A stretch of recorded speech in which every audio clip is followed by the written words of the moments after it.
मन पर नियंत्रण बौद्ध कहानी। नमस्कार दोस्तों, स्वागत है आप सभी का अपने YouTube चैनल इंस्पायर डे में। आज की बौद्ध कहानी मन पर नियंत्रण। ये 4 आदतें छोड़ दो, मन हमेशा शांत रहेगा। मन में उठ रहे सवालों को कैसे शांत करें, बेचैनी को कैसे शांत करें।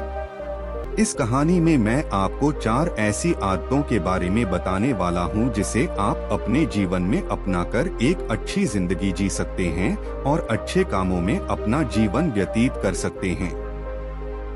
अगर आप इस कहानी को शुरू से लेकर अंत तक पढ़ते हैं तो यहाँ पर बताई गई यह 4 आदतें आपकी पूरी जिंदगी को बदल सकते हैं, जो कि है।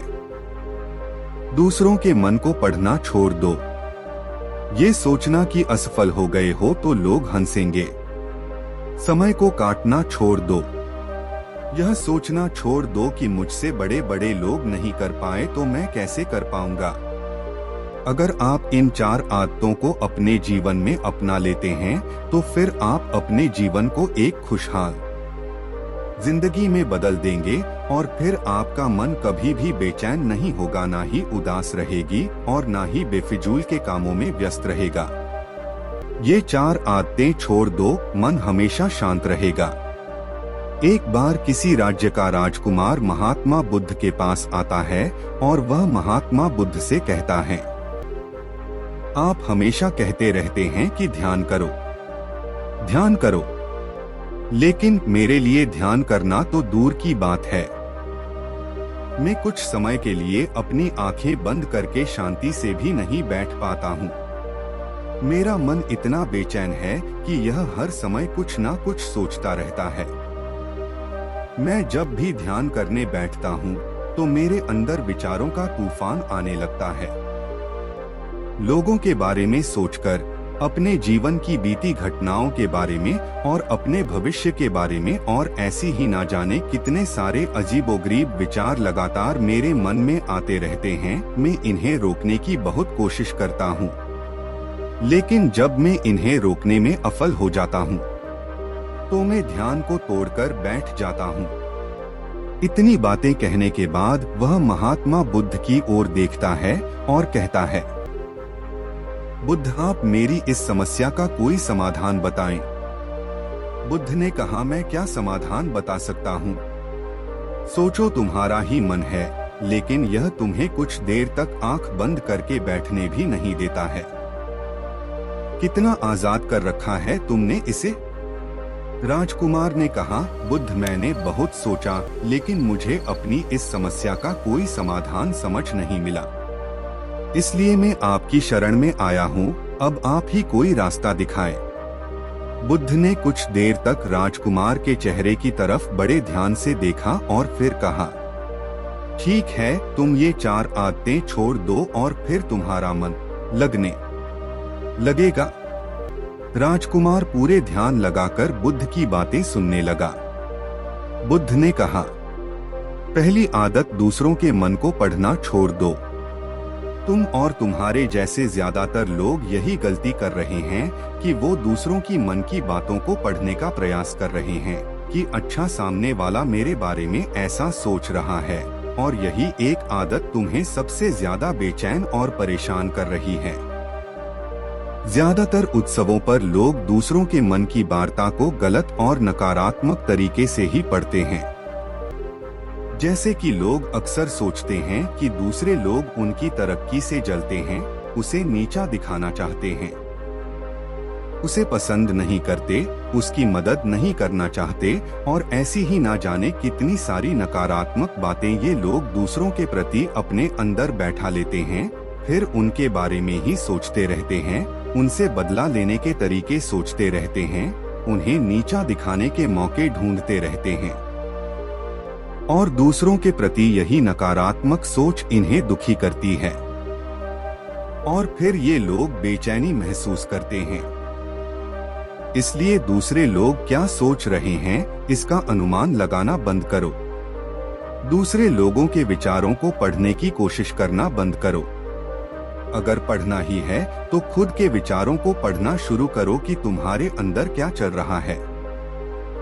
कहीं तुम नकारात्मक सोच, शिकायत या बुराई करने जैसी आदतों के शिकार तो नहीं हो रहे हो? बुद्ध ने कहा, दूसरी आदत ये सोचना कि असफल हो गए हो तो लोग हंसेंगे। हंसने दो। लोगों की असफलता पर हंसना तो लोगों का धर्म है, क्योंकि अगर तुम सफल हो जाते तो यही तो वो लोग हैं जो तुम्हारी तारीफ करते, तुम्हें सम्मान देते, तुम पर गर्व करते।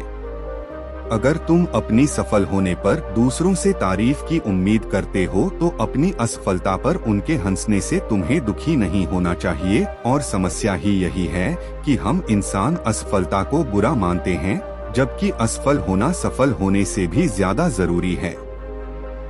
क्योंकि बिना असफल हुए सफल इंसान के अंदर घमंड और दूसरों को खुद से छोटा समझने की भावना पैदा करती है, जबकि असफलता हमें विनम्र रहना, धैर्य रखना और लगातार प्रयास करना सिखाती है।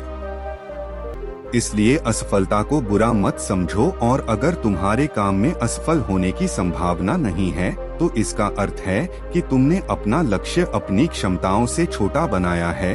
और अगर लोग तुम पर हंस नहीं रहे, तुम्हें ताने नहीं मार रहे हैं, तुम्हारी बुराई नहीं कर रहे हैं, तो तुम अंदर से मरे हुए हो। तुम अपने मानसिक सीमाओं से बाहर जाकर कुछ नया करने का प्रयास नहीं कर रहे हो, क्योंकि असफल भी वही होता है जो कुछ नया करने का प्रयास करता है। और एक बात हमेशा याद रखना, अगर तुम्हारे अंदर असफल होने का साहस नहीं है तो तुम कभी भी तुम बड़ा लक्ष्य हासिल नहीं कर सकते जो तुम करना चाहते हो। इसलिए असफल होने और लोगों के हंसने से डरना बंद कर दो। बुद्ध ने आगे कहा, तीसरी आदत, समय को काटना छोड़ दो। लोगों को लगता है कि वो समय को काट रहे हैं, लेकिन असल में समय हर बार उन्हें काट रहा है। लोगों के द्वारा समय को व्यर्थ के कामों में बर्बाद करने का केवल एक ही कारण है, और वह यह है कि उन्हें लगता है कि उनके पास बहुत समय है, जबकि सच्चाई यह नहीं है, क्योंकि उनसे पहले वाले लोगों को भी यही लगता था कि उनके पास बहुत समय है। लेकिन उन्हें पता नहीं चल पाया कि कब समय बीत गया और उनका बुलावा आ गया, और जब तक उन्हें अपनी गलती का एहसास हुआ तब तक समय उनके हाथ से निकल चुका था।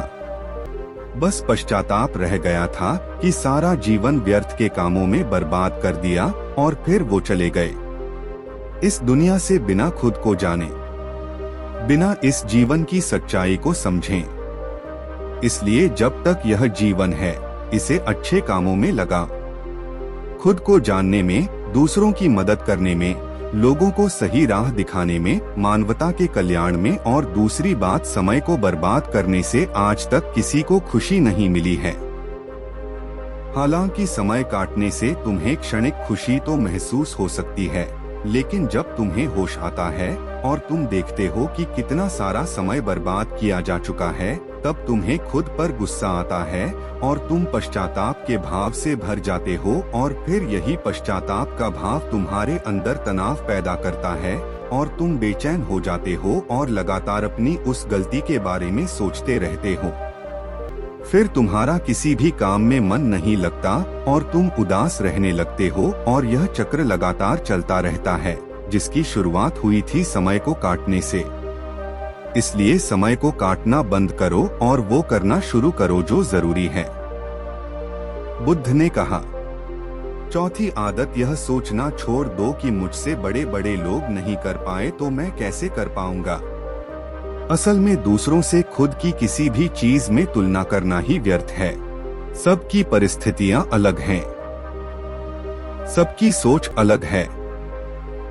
और क्या हुआ, अगर दूसरे नहीं कर पाए तो हो सकता है कि तुम ही कर जाओ, क्योंकि अक्सर वही लोग इतिहास रचते हैं जिनसे ज्यादा उम्मीद नहीं होती। और फिर हो सकता है कि जिसे तुम बड़ा समझ रहे थे, जिसके लिए तुम सोच रहे थे कि उसने बहुत मेहनत की है, बहुत प्रयास किया है, उसने कभी उतना प्रयास किया ही ना हो, केवल मेहनत करने का दिखावा किया हो, क्योंकि ज्यादातर लोग कभी उतनी मेहनत करते ही नहीं हैं जितनी उन्हें अपने लक्ष्य प्राप्ति के लिए करनी चाहिए, और दूसरे लोगों के सामने यह दिखाने का प्रयास करते रहते हैं कि मैंने तो बहुत मेहनत की थी लेकिन मेरी किस्मत ही खराब थी। और यही वो लोग हैं जो दूसरों को बातों ही बालों में कहते रहते हैं कि जब इतनी मेहनत करने के बाद में सफल नहीं हो पाया तो तुम कैसे हो पाओगे।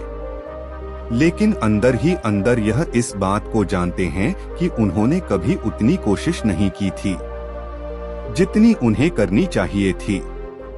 ये बस दूसरों की नजरों में अपनी इज्जत बचाने के लिए और इस डर से कि कहीं दूसरा व्यक्ति इनसे आगे ना निकल जाए, यह अपने अधूरे प्रयास से घबराते रहते हैं और दूसरों को डराते रहते हैं कि जब मैं नहीं कर पाया तो तुम कैसे कर पाओगे। इसलिए किसी दूसरे असफल व्यक्ति को देखकर ये सोचना छोड़ दो कि तुम यह सफल हो जाओगे। तुम बस अपना सर्वश्रेष्ठ प्रयास करो और बाकी सब समय पर छोड़ दो। बुद्ध ने आगे कहा, अगर तुमने ये 4 आदतें छोड़ दी तो तुम्हारा मन एकदम शांत हो जाएगा और फिर तुम जहाँ चाहो वह अपना मन लगा सकते हैं। इतना कहकर बुद्ध मौन हो। राजकुमार को भी अब समझ आ चुका था कि उसे क्या करना है। उसने मन ही मन उन 4 आदतों को छोड़ने का निश्चय किया और बुद्धि का धन्यवाद कर वहां से चला गया। कहानी से क्या सीख मिली? दोस्तों, इस कहानी से हमें यह शिक्षा मिलती है कि हमें यह नहीं सोचना चाहिए कि लोग मेरे बारे में क्या सोच रहे हैं। अगर मैं कोई काम करता हूं तो लोग उसे कम को लेकर हंसेंगे। इसके अलावा हमें अपना व्यर्थ ही समय बर्बाद नहीं करना चाहिए। इसके अलावा हमें कभी भी यह नहीं सोचना चाहिए कि अगर किसी व्यक्ति से कोई काम नहीं हो पाया है तो मैं उसे नहीं कर पाऊंगा। अगर दोस्तों आप मेहनत से किसी भी काम को करते हैं तो कोई भी काम छोटा या बड़ा नहीं होता और एक ना एक दिन सफलता अवश्य मिलती है।